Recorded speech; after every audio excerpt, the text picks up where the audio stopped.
Today on Investigate TV, dentist discipline. Some practitioners given a pass in egregious cases. We investigate the boards that hold them accountable. In some people's minds, it's like you're going up against this power that's incredibly difficult to go up against. Plus, the lax regulations that could put patients at risk when they go under the knife at their dentist's office.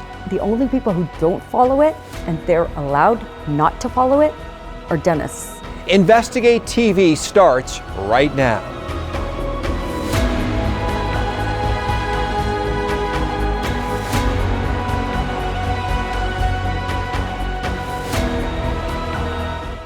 Hello and welcome to Investigate TV. I'm Lee Zurich. You see them for regular cleanings, cavities, and checkups, but what dentists do can have a huge impact on your health. And when they mess up, who's holding them accountable? Our team drilled into dental discipline across the country, discovering some dentists are allowed to hand in their license to avoid harsh punishment. And as Josie Sturman found out, even in egregious cases. Used syringes, alcohol wipes, and bottle after bottle of IV drugs rarely given outside the operating room.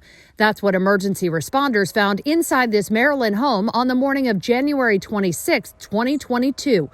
The bottle, some with needles still stuck inside, contained propofol, ketamine, and other powerful medications used to soothe anxiety and put surgical patients to sleep. For 25-year-old Sarah Harris, the combination meant she'd never wake up.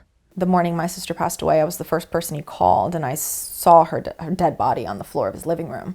And I knew on the phone, when he told me, I knew he was responsible for it. The he in this tragic story is dentist James Ryan, the picture of professionalism in this promotional video touting his oral surgery clinic on YouTube. I'm James Ryan. Sarah Harris was first a patient in this smile-filled practice, then an employee, and eventually Ryan's girlfriend. That relationship turning the aspiring model into an addict and the prominent dentist into a prisoner, convicted of second-degree murder. He's a monster. Evil. Ryan's sinister acts, prosecutors say, included continuously supplying Sarah with potent injectable drugs over the course of their year-long relationship. He was the drug dealer, bringing drugs to her. Sarah's mother, Tina, and older sister, Rachel, say it all started because the former pageant queen was struggling with mental health issues. Police say Ryan medicated her to help and kept pushing drugs until she was deeply addicted, something the family discovered during a frightening welfare check at the couple's home. There were drug bottles everywhere. There were needles all over the floor. We had to be very careful where we walked. And she said, well, he's just hydrating me. I said, this isn't hydrating somebody, honey. What's going on? No, Mom, he's just hydrating me. And I said, how long has this been going on for? I grabbed her arms and pulled her sleeves up, and she was covered from here to here in needle marks and bruises. Sarah's family saw the signs, watching the beauty they knew waste away to just 83 pounds as they tried to intervene. But the Harrises didn't know the full extent of the abuse until after Sarah's death, when Rachel dug through her sister's computer, uncovering text messages that would prove critical to the criminal case. Police say they show a shared addiction, facilitated by Ryan, diverting IV drugs and the medical equipment to use them from his dental practice, routinely telling Sarah to take medication he left for her, leaving controlled substances in his trunk along with needles and syringes. Ryan even messaging one morning to tell Sarah he'd injected her with ketamine while she was sleeping. Those text messages were heartbreaking. Horrifying and heartbreaking would be the best way to describe them, because my sister was this beautiful angel and she lit up a room and he took it and he destroyed her. A beautiful light dimmed by a dentist who prosecutors say abused his position. But just days after Dr. Ryan was criminally charged with murder, the state dental board that's supposed to hold him accountable professionally made a surprising decision. What was your reaction to finding out that the dental board let him surrender his license? My blood boiled. I was furious. Rather than revoke or even suspend Ryan's license, Maryland's dental board allowed him to voluntarily turn it in. A move records show even gives him the option to try and get it back in just 2 years, if a prison sentence doesn't stand in the way. They should have said, we're taking it. We are suspending it on our end. We're not giving you the opportunity to voluntarily give it over to us, like you're being a good guy by giving it to us. I mean, on what planet is that not enough for them to say, okay, this is, we're going to need to go ahead and revoke this because this is absolutely disgusting. But not entirely uncommon. Our national investigative team discovered dentists across the nation are often allowed to surrender their licenses rather than face more serious discipline like revocations or suspensions, even in cases with egregious misconduct. We spent months drilling down into records for hundreds of dentists disciplined by dental boards in nearly every state over the last 3 years, looking specifically at a sample of those hit with the most serious disciplinary actions. Our team found something unexpected. At least 50 of the more than 300 dentists we looked at were given the option to hand in their dental license to avoid further board investigation or charges, the publication of more information about their case, or the listing of what some consider more severe punishment on their public record. I don't feel he should have his dental license any longer. It should be pulled. That includes the case of an Arizona dentist with a trial set in December, accused of stealing his patients' identities. He was allowed to surrender his license months after charges were filed. But cases span the country. Our investigation found license surrenders made to dental boards following everything from DUIs to sexual misconduct in the office, coming to work intoxicated, gross negligence, infection control problems, diverting dental drugs for personal use, and even over-sedating patients to the point they needed further medical treatment. I think that sends a very bad message. I think that gives liberty to dentists. Freedom that in some cases lets dentists try to get back into business after giving up their licenses. Disciplinary records we examined for Florida showed dentists who surrender there have to agree never to reapply. But many states, including Iowa, Maryland, Missouri, Utah, and Virginia, give them the option to ask for their licenses back, sometimes within as little as a year. Just because someone's gone to school, just because someone has certifications, does not make them a good person. And you need to be mindful of who you are seeing. You need to be mindful and protect yourself and your family because monsters exist, and most of the time they're hiding in plain sight. For weeks, our team sought out industry experts, including attorneys who handle licensing and malpractice cases, expert witnesses, academics, and groups focused on dental ethics and education, trying to get reaction to our findings with no luck. The American Dental Association, the powerful lobbying group that helps to shape policies for dentists across the nation, refused our interview request. They pointed us to the American Association of Dental Boards, an umbrella group representing disciplinary boards in every state. The group never provided anyone to speak with us despite numerous attempts. And this was actually the last picture that we have as a family. For now, the Harris family is fine doing all the talking, even though it dredges up regrets and pain about the sister and daughter they lost. I could have prevented it. I have to live with that. Is that the hardest part? It's a hard part. The hardest part is her being gone. She was my world. A world they now want to change for Sarah, pushing for more transparency and oversight for dental boards and more attention on dentists with their own dental record. In some people's minds, it's like you're going up against this power that's incredibly difficult to go up against. But I'm a fighter. I wasn't going to be scared, and I'm not. My sister's story will be told, and we're going to fight for something to be put into place where these doctors are held accountable. Attorneys for Dr. Ryan did not respond to email or call seeking comment. Maryland's dental board told us it does not discuss board decisions. Thanks, Josie. Coming up, when you get knocked out for most surgeries, there is a doctor doing the procedure while another medical professional monitors your vitals. But that's often not the case when you go under the knife at your dentist's office. I honestly don't see how you can do that and operate in the mouth and truly recognize when things have gotten out of hand.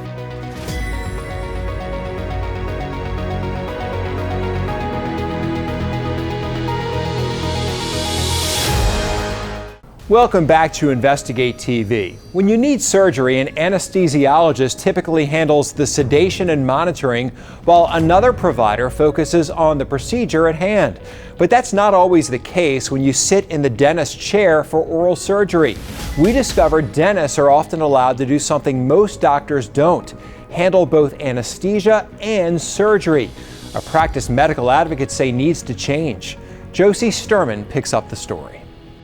Dr. Henry Patel was a stealth operator in the operating room, a renowned North Carolina cardiologist with a heart of gold. He was a super specialist in implanting pacemakers and defibrillators. And he loved his job, probably as much as he loved us. A love lost in July 2020 when Sheetal Patel says her husband booked a quick and routine dental procedure at this Wilmington practice.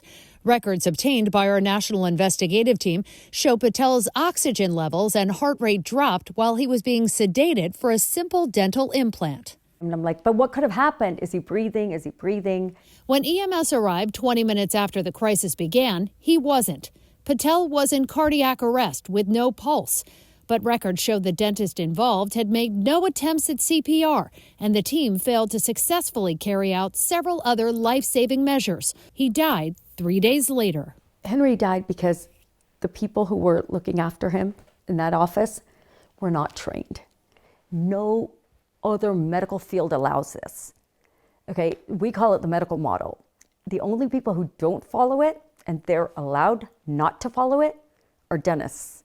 In a hospital or surgery center, that medical model is what you're probably used to if you've been deeply sedated for something like a colonoscopy or put under general anesthesia for a hip replacement or heart surgery. One doctor or specialized nurse knocks you out and watches your vital signs while someone else performs the procedure. That way there's skilled backup if you stop breathing. But when you go to your dentist's office, state regulations nationwide often allow them to do something other medical professionals generally do not: handle both anesthesia and surgery. I honestly don't see how you can do that and operate in the mouth and truly recognize when things have gotten out of hand. Dr. Charles Cote, professor emeritus of anesthesia at Harvard Medical School, helped to create critical guidelines for dental sedation and anesthesia. Those guidelines, Cote explains, recommend a dentist doing surgery should be accompanied by another provider with specific airway rescue training, be it another oral surgeon, an anesthesiologist, or a nurse anesthetist, with both people specially trained for emergencies. But despite support from major medical groups, the guidelines are not universally implemented in states across the U.S. And nobody should die having a dental procedure. But deaths can and do happen in the dentist chair, with a 2015 study finding dental deaths and brain injuries linked to deep sedation and general anesthesia most likely to happen more than once a month. Our national investigative team looked more recently, spending months digging up dental anesthesia and sedation cases nationwide where patients died or were seriously hurt.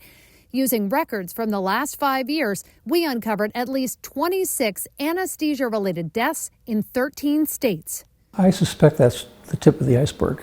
Our look at state records also found at least 14 deaths where the dentist delayed calling 911, waited or never performed CPR, failed to provide adequate or timely emergency care, or administer life-saving drugs to reverse the effects of anesthesia.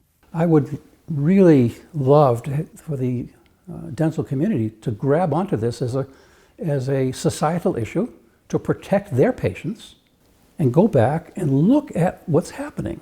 Cote says an analysis of closed malpractice cases would give the dental community a more concrete sense of how often adverse anesthesia events happen, something we asked the American Association of Oral and Maxillofacial Surgeons about. They refused to answer questions about that and other topics, even after originally asking for additional time to respond. Still, Dr. Cote, Sheetal Patel, and other medical advocates continue lobbying for that second highly skilled provider to be part of dental surgery. Just imagine if they had been well trained, knew what they were doing, or even had attempted CPR on Henry, he would have lived. The training of those involved in routine dental surgery was never something Patel thought to ask about. Now she's a human megaphone to make sure others do. Silence won't get me anywhere. I will use every penny I have to keep fighting because no one should come back or come out of a dentist office as a widow. We repeatedly contacted the dentist involved in Dr. Patel's death and his attorney. Neither responded with comment for this story. Dr. Austin's dental license has been permanently surrendered. Thanks, Josie. You can stream this story and others from Investigate TV anytime directly on your television. Download our free app on Roku, Amazon Fire, and Apple TV devices. Up next, only a handful of states have laws that allow physician-assisted death. So a good portion of the U.S. population would have to travel to access this kind of care. But one state has made a change to help out-of-state patients. That story after the break.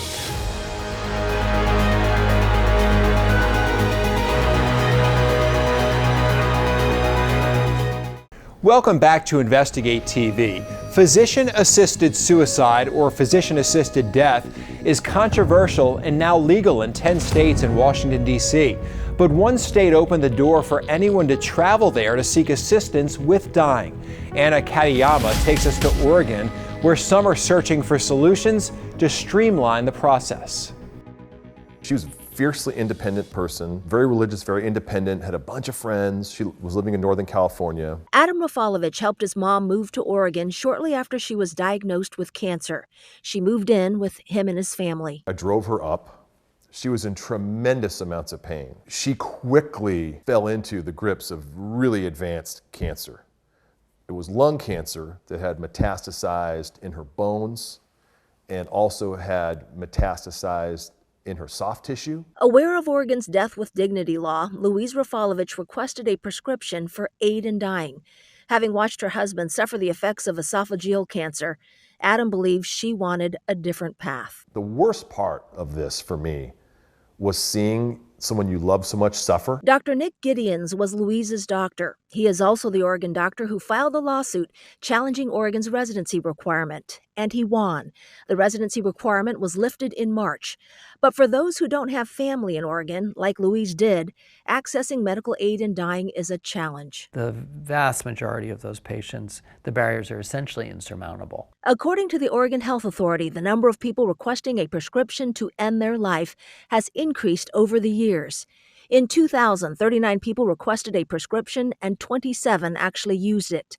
10 years later, the number of requests jumped to 97. And then in 2020, the number nearly quadrupled, with 373 requesting a prescription. Eliminating the residency requirement didn't lead to all prescribing physicians allowing people from out of state to come to their practice. Dr. Charles Blanky says some physicians still see working with out-of-state patients as risky. People are still scared about how the law is going to be applied. They're still scared that people will take the medication back home. But Blanky is moving forward, determined to provide medical aid in dying to those who request it. I started seeing patients right away. We were fielding probably 5 to 10 phone calls a week from almost every state, at least in the continental U.S. Out-of-state patients looking for a private place to consume the medication ended up using hotel rooms. There's one hotel, which I will not name because they would not like it very much, where I had a whole series of people. I think I had 6 people within 1 week.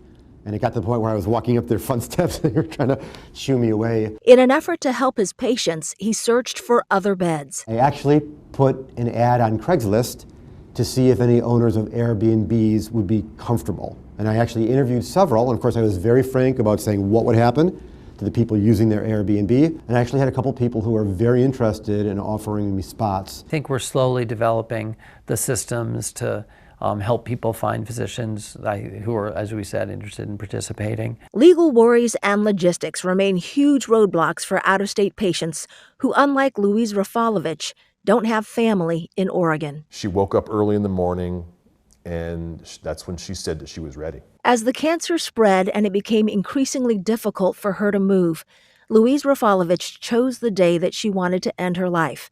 With her son at her side, she drank her prescription with a glass of water. Very quickly thereafter, in less than 10 minutes, she was asleep. We were singing Amazing Grace as she drifted off. It was extremely peaceful, and it was loving, and it was a very sad moment, but it was also It was one of the great moments of my life because I was able to be there for her in a way that I don't think a lot of folks get the opportunity. Really beautiful about the experience is that there was nothing left unsaid. I got to spend quality time with her every single day. The doctors interviewed aren't providing prescriptions just because patients request them. There are a number of requirements that patients need to meet, and they often vary by state. But here are the big ones. Patients must be at least 18. They must have a terminal illness with 6 months or fewer to live. And they must be capable of making and communicating their healthcare decisions with their doctor. We have more in-depth stories about the latest medical care and technology on our YouTube channel. Scan the code to visit our page and subscribe to stay up to date on the latest Investigate TV content. Coming up, have you designated where your money will go after you pass away? After the break, we explain why beneficiary designations are important to not only make, but keep updated.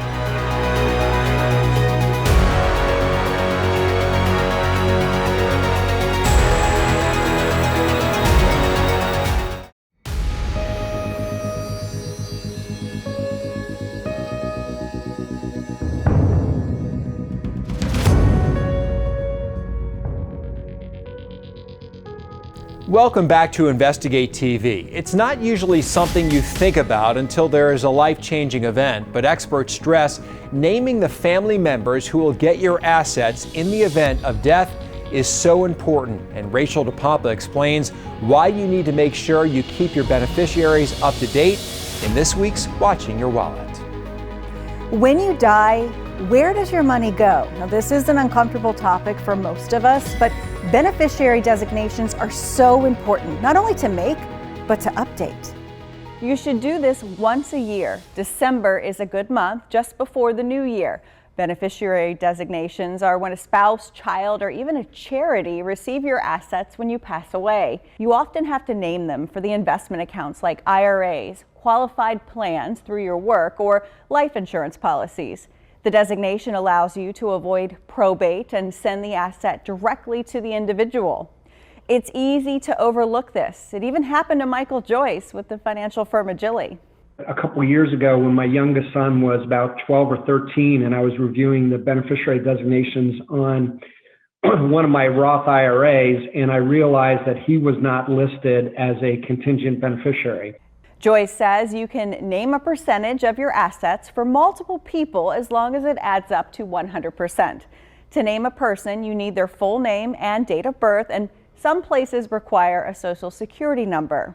Other things that should trigger a look at your beneficiaries: marriage, divorce, having a baby, and the death of a loved one. And that's it for us. Thanks for joining us here on Investigate TV. Hope to see you next week.